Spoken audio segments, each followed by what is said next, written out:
আল্লাহ নবীর স্ত্রী আয়েশা একদিন বলছিলেন নবীকে, পিঠে হাত বুলাইয়া, ইয়া রাসূলুল্লাহ, স্বামী আপনার পিঠ ছিদ্র ছিদ্র কেন? পুরা পিঠ চালনির মতো ছিদ্র ছিদ্র কেন? আপনার কি ছোটবেলায় বসন্ত রোগ হয়েছিল, গোটা হয়েছিল?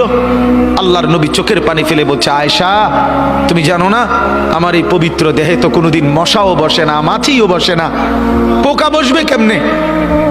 আমার পবিত্র দেহে তো হাঁটলে মেশকের গ্রান বের হয়, আমার পেশাব পায়খানাও তো কোনোদিন জমিনের উপরে 1 সেকেন্ড থাকে না, মাটি ফাঁক করে ভেতরে নিয়ে যায়, সেই আমার গায়ে গোটা হবে কেন? আয়েশা এগুলো আমার তায়েফের পাথরের আঘাতের রক্তের দাগ।